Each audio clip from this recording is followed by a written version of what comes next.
২৪ ঘন্টা পেরোলেও রাজশাহীতে গভীর নলকূপের গর্তে পড়ে যাওয়া সাজিদকে বের করা যায়নি। এখনো জীবিত উদ্ধারের আশায় ফায়ার ফাইটাররা। জামালপুরে চুরি করতে গিয়ে র্যাব সদস্যের স্ত্রীকে গলায় ওড়না পেঁচিয়ে হত্যা। এলাকায় আতঙ্ক, জড়িতদের আটকের চেষ্টা করছে পুলিশ। লাশ উদ্ধার করি সুরতাল করে পোস্টমর্টমের জন্য মর্গে প্রেরণ করেছি। আইনগত ব্যবস্থা প্রক্রিয়াধীন এবং আসামি গ্রেপ্তারের জন্য অভিযান চলছে। সমবায়ের আমানত সংগ্রহের নামে বাড়ছে প্রতারণা। মানিকগঞ্জে 10 বছরে শত কোটি টাকা আত্মসাৎ। নজরদারি ঘাটতির সুযোগ নিচ্ছে অসাধুরা। আমার নিঃস্ব বানাই দিছে, আমি ঘর দিমুক্তি দেয় আমার স্বামীকে আমাকে দেখায়। পেনশনের কিছু টাকা পাইছি, সেই টাকাটা আমি ওদের ইয়েতে রাখছি। নিজেদের রক্ষার্থে রেজিস্ট্রেশন বাতিল করছে, কিন্তু সমাজসেবার রেজিস্ট্রেশনটা এখনো রানিং আছে। টাঙ্গাইল শাড়ির জিআই স্বীকৃতির পর তাঁত শিল্পে নতুন মাত্রা। নব উদ্যমের স্বপ্ন দেখছেন কারিগররা, আরও সমৃদ্ধির জন্য চান রাষ্ট্রীয় পদক্ষেপ। বাজারে আসতে শুরু করেছে মুড়িকাটা পেঁয়াজ। ফলন ভালো হওয়ায় কয়েক বছরের ক্ষতি পুষিয়ে নেয়ার আশা কৃষকের। এ মৌসুমে আমদানি বন্ধের দাবি। আমন্ত্রণ বিরতিহীন সংবাদ সারা দেশে। আপনাদের সঙ্গে আছি আমি ইশরাত জাহান। এতক্ষণ শিরোনামগুলো দেখছিলেন। রাজশাহীর তানোরে গভীর নলকূপে পড়ে যাওয়া 2 বছরের শিশু সাজিদকে এখনো উদ্ধার করা যায়নি। এর মধ্যে পেরিয়ে গেছে প্রায় 24 ঘন্টা। ফায়ার সার্ভিস জানিয়েছে গভীর গর্ত করে নিচের দিকে নামছেন ফায়ার ফাইটাররা। সহকারী পরিচালক দিদারুল আলম জানান, এ পর্যন্ত 45 ফুট গর্ত খোঁড়া হয়েছে। এই কার্যক্রম অব্যাহত রয়েছে। বুধবার দুপুরে উপজেলার কোয়েলহাট গ্রামে মায়ের সাথে হেঁটে যাওয়ার সময় গভীর নলকূপের খোলা মুখ দিয়ে ভেতরে পড়ে যায় সাজিদ। ঘণ্টাখানেকের মধ্যেই উদ্ধার অভিযান শুরু করে ফায়ার সার্ভিসের 3টি ইউনিট। এখন 8টি ইউনিট কাজ করছে। কূপের ভেতর অক্সিজেন সরবরাহের চেষ্টাও করেন তারা। এক্সকাভেটর দিয়ে মাটি খনন ও সুড়ঙ্গ তৈরি করে শিশু সাজিদকে উদ্ধারের চেষ্টা চালিয়ে যাচ্ছেন ফায়ার সার্ভিস।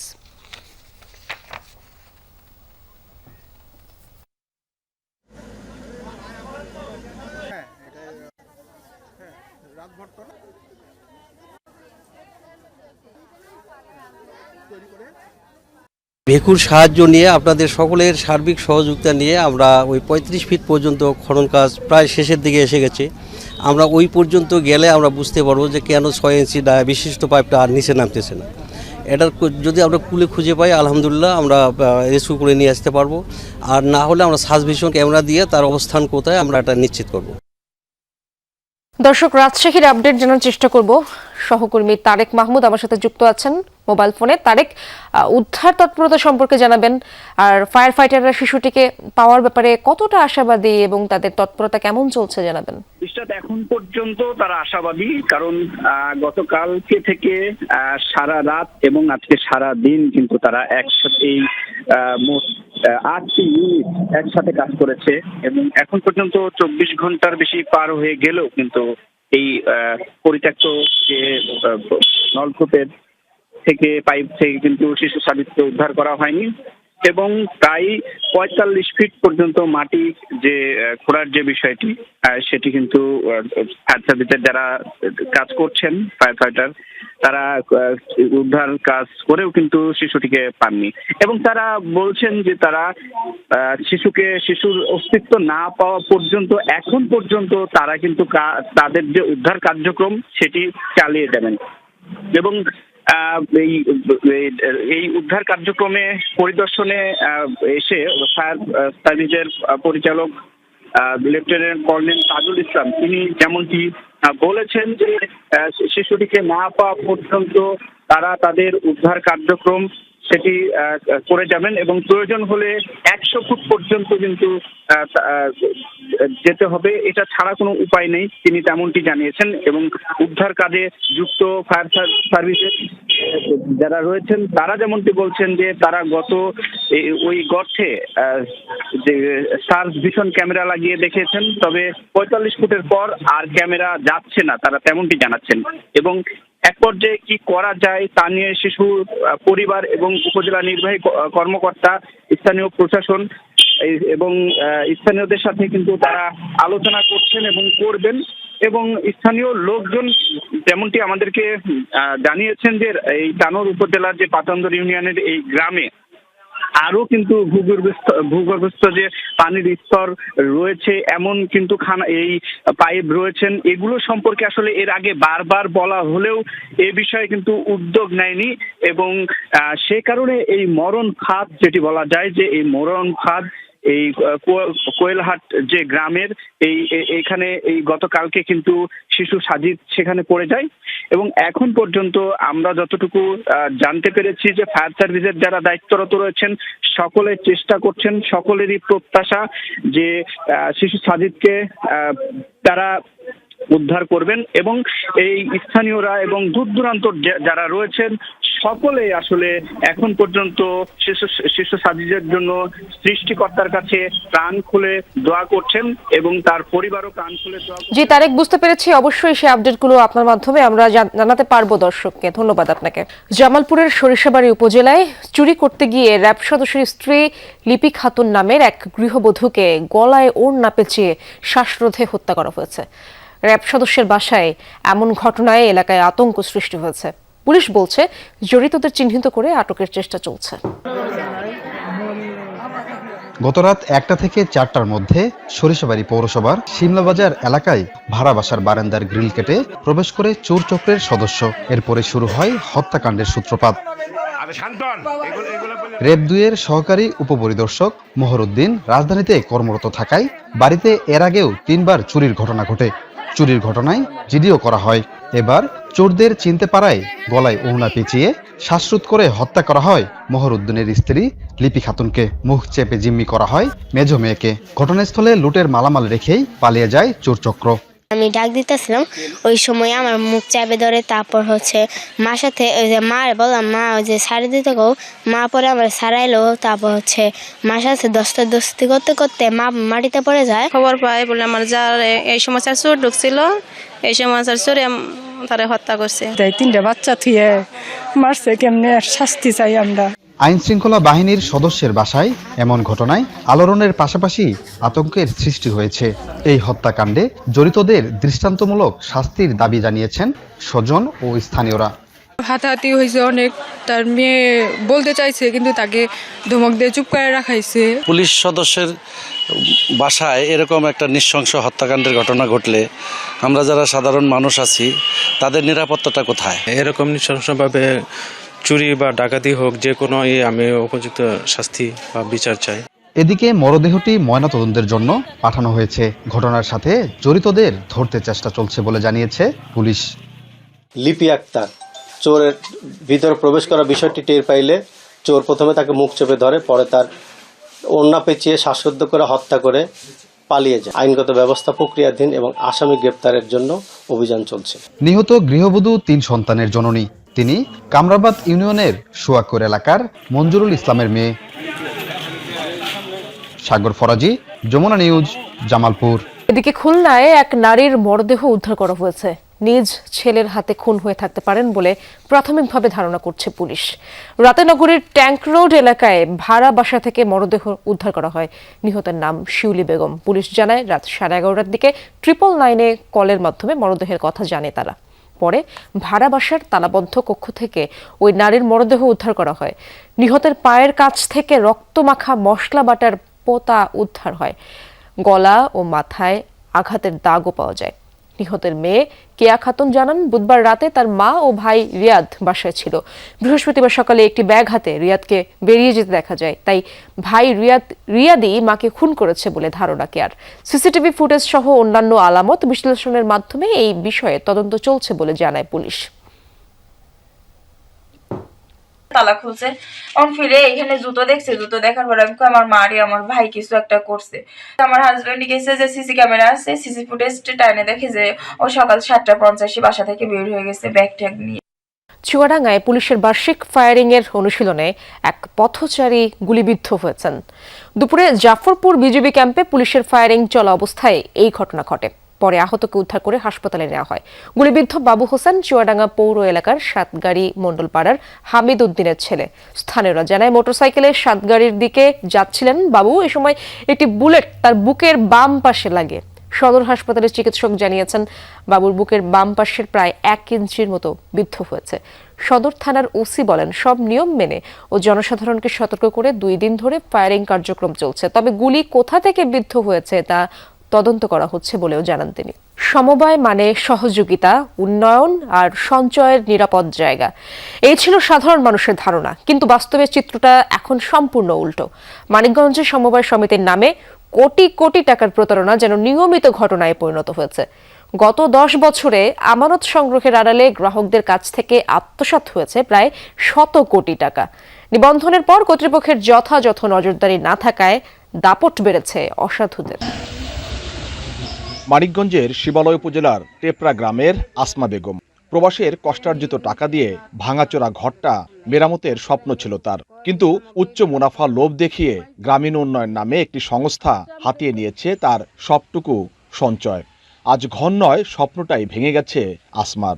আমার নিঃস্ব বানাই দিছে, আমি ঘর দিমু কি দে, আমার স্বামী কাম করে খায়, কামলা দিয়ে খায়, আমি বাস কাজ নিয়ে থাই কিংবা থাহুম ও কাছে গেছি, কয় দিমু ভাবি দিমু, এনে ওরা পলাইছে। বেশি মুনাফার লোভ দেখিয়ে এই এলাকার 3 শতাধিক মানুষের কাছ থেকে গ্রামের আলো ও গ্রামীণ উন্নয়ন সংস্থার নামে প্রায় 5 কোটি টাকা আমানত সংগ্রহ করে একটি চক্র। তাদের প্রতারণায় আজ নিঃস্ব অসংখ্য পরিবার। আমাকে লোভ দেখাইছে, আমরা ওই লোভে করছি, আমরা তো গরিব মানুষ। স্বামী স্টক করে মারা গেছে, সেখান থেকে পেনশনের কিছু টাকা পাইছি, সেই টাকাটা মানে আমি ওদের ইয়েতে রাখছি। বিশেষ কারণে টাকা দিয়ে ওকে এনজিওতে নিয়ে রাখছি।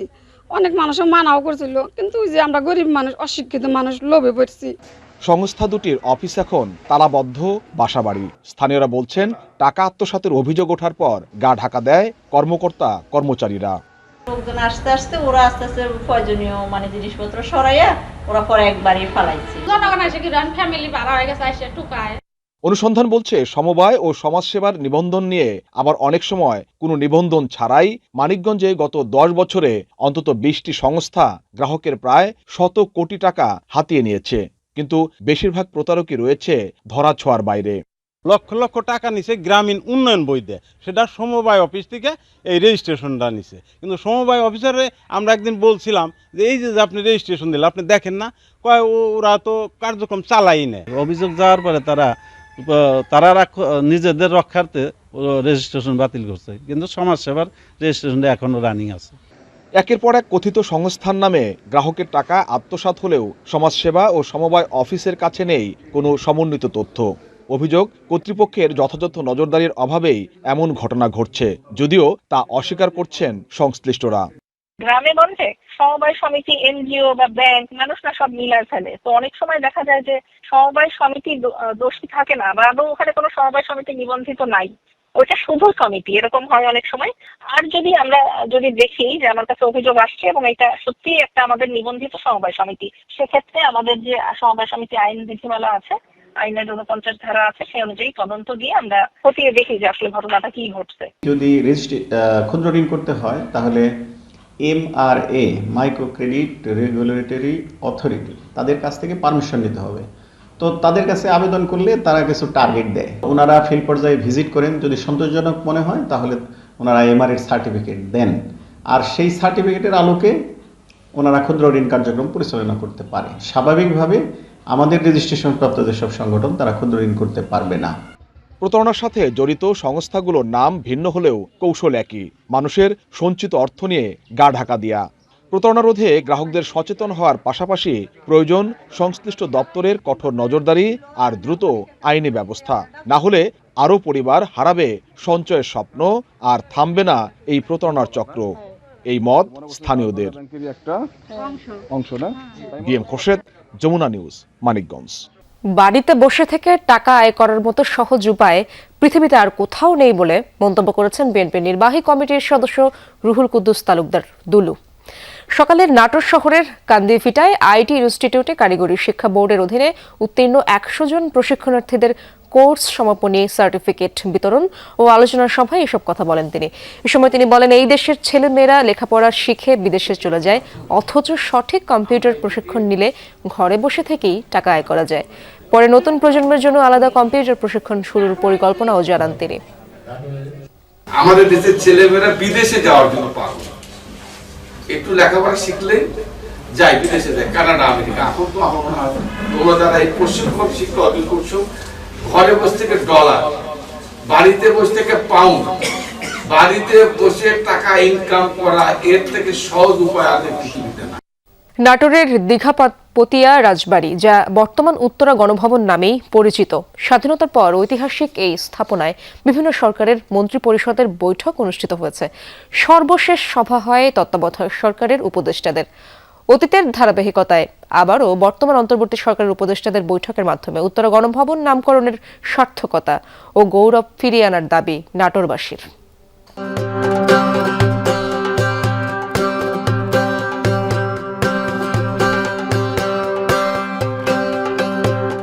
দীঘাপতিয়া মহারাজাদের বাসস্থান হিসেবে 18 শতকে নাটোরে নির্মিত হয় দীঘাপতিয়া রাজবাড়ি। সুদৃশ্য কারুকার্য খচিত ফটক, রাজ প্যালেস, ইটালিয়ান গার্ডেন সহ নানাবিধ সৌন্দর্যের জন্য বরাবরই দর্শনার্থীদের নজর কাড়ে ঐতিহাসিক এই নিদর্শন।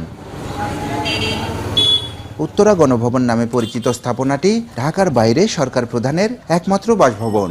স্বাধীনতার পর বিভিন্ন সরকারের মন্ত্রিসভার বৈঠক হয়েছে এখানে। নাটোরবাসীর প্রত্যাশা, ঐতিহাসিক গুরুত্ব বিবেচনায় অন্তর্বর্তী সরকারের শেষ সময়ে উপদেষ্টা পরিষদের অন্তত একটি বৈঠক হবে উত্তরা গণভবনে। নাটোরবাসী হিসেবে আমাদের চাওয়া অন্তর্বর্তীকালীন সরকারের কাছে উপদেষ্টা পরিষদের একটি বৈঠক যেন এখানে হয়। এই দীঘাপতিয়া গণভবনের প্রচুর পরিযায়ী পাখি আসছে এবং এতে পরিবেশটা আরও সুন্দর হয়েছে।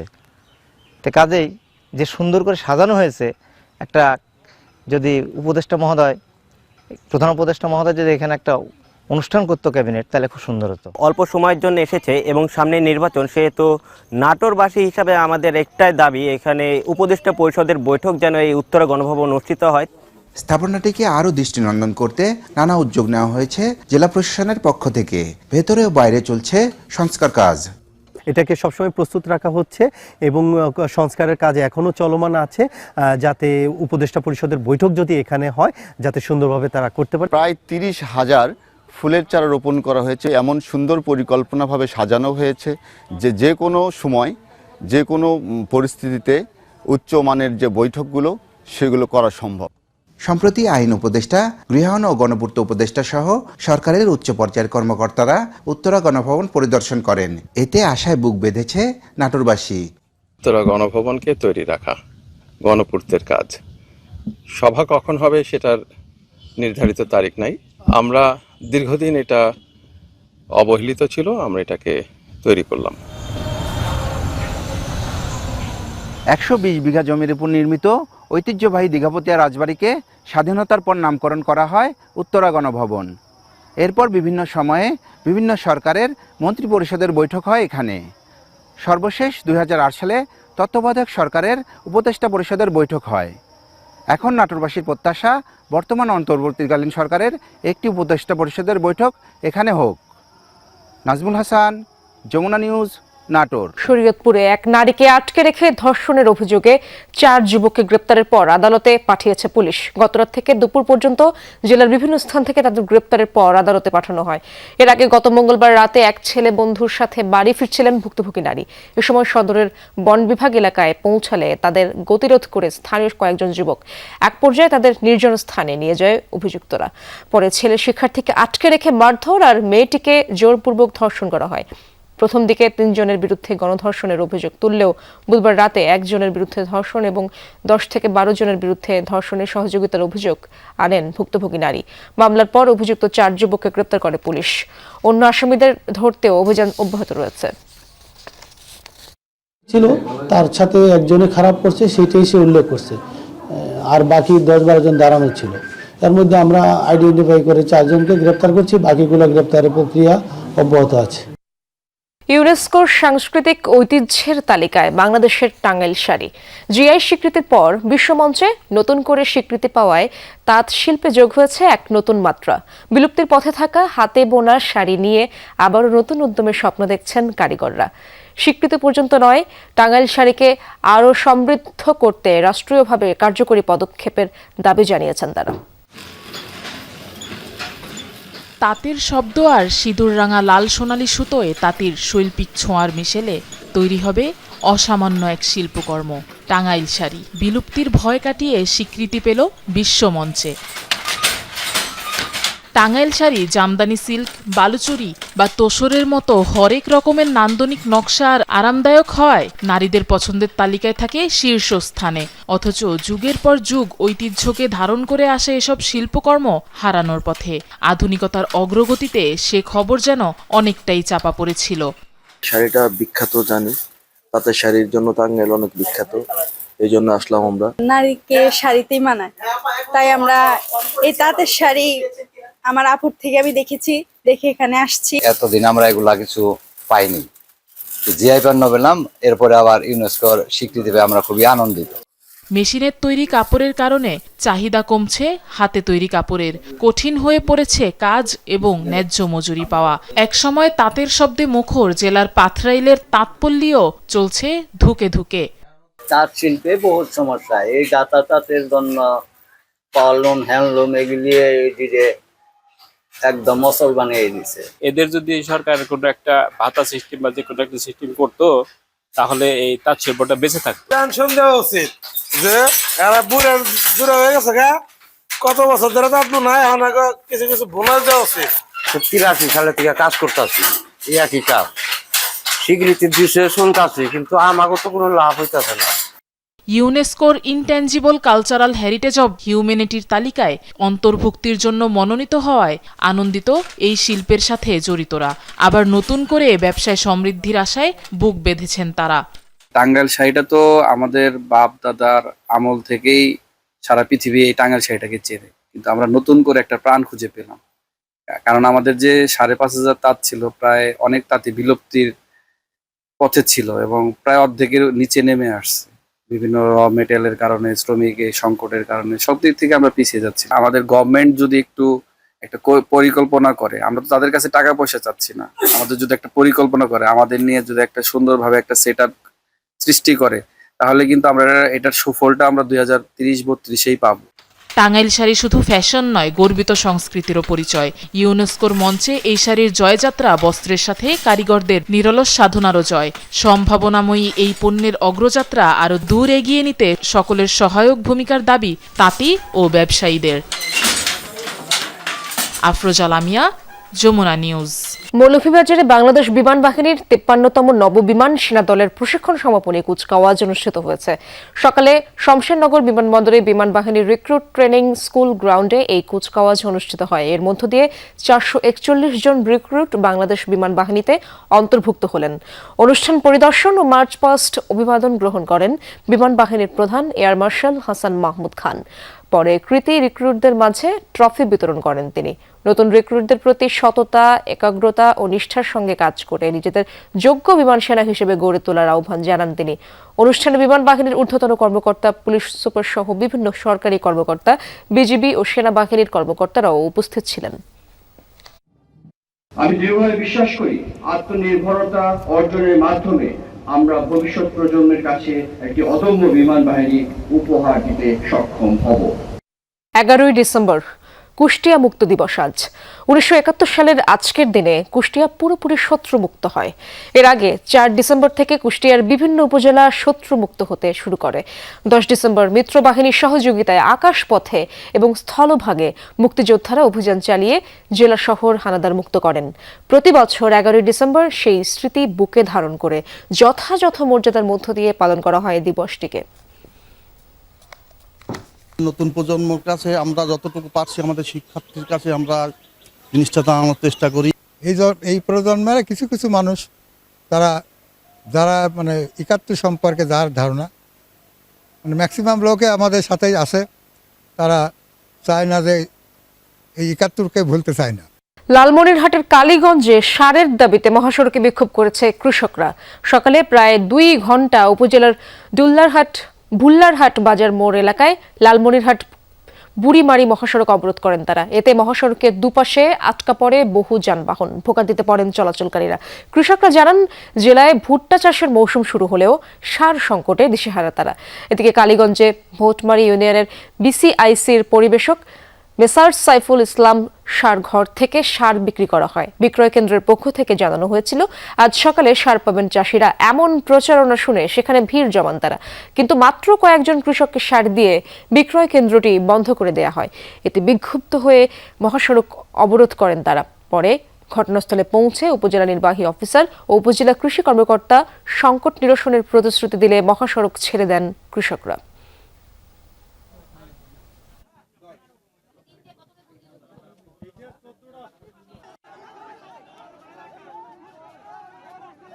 জায়গা তৈরি করছে, কোনো সার সরবরাহ করে পাইছেন না। সব সার বেশি দামে যারা টাকা আলা তারা গোডাউনে কোথায় কোথায় জন্য স্টক করছে আমরা জানি না। কৃষক যদি না বাঁচে দেশ বাঁচবে না। আমাদের সরকারকে অবশ্যই এই বিষয়টাকে নজর দিতে হবে। সার পাওয়াটা যে কোনো কৃষকের অধিকার এবং এটা আমরা নিশ্চিত করব। যদি কোনো সার ডিলারের আমরা এরকম অব্যবস্থাপনা পাই, যারা সার গোডাউনে মজুত রেখেও সঠিক দামে সার দিচ্ছে না, তার ব্যাপারে অবশ্যই ব্যবস্থা নেওয়া হবে। বাজারে উঠতে শুরু করেছে মুড়ি কাটা পেঁয়াজ। কয়েক বছরের ক্ষতি পুষিয়ে নেয়ার আশা ফরিদপুরের কৃষকদের। বলছেন গেল কয়েক মৌসুমে ভালো ফলন হয়নি, পাওয়া যায়নি ভালো দামও।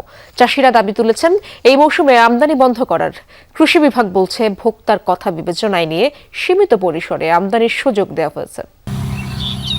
দেশের দ্বিতীয় বৃহত্তম পেঁয়াজ উৎপাদনের জেলা ফরিদপুর।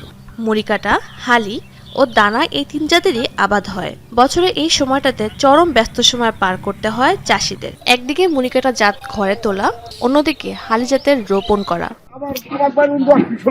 গত কয়েক বছরে আবহাওয়া অনুকূলে না থাকায় ফলন ভালো হয়নি, বাজারে ছিল না কাঙ্ক্ষিত দামও। সব মিলিয়ে পরপর কয়েক বছরে লোকসান গুনতে হয় চাষিদের। কিন্তু এবছর ফলন যেমন ভালো হয়েছে, বাজারে ভালো দামও পাওয়া যাচ্ছে।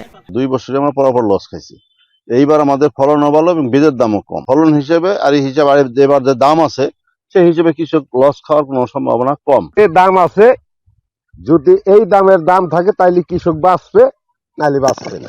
প্রতি বিঘা মুড়িকাটা আবাদে খরচ হয়েছে 50 থেকে 70 হাজার টাকা। বাজার পরিস্থিতি ভালো থাকলে কৃষক বিঘায় আয় করবেন 1,20,000 থেকে 1.5 লাখ টাকা।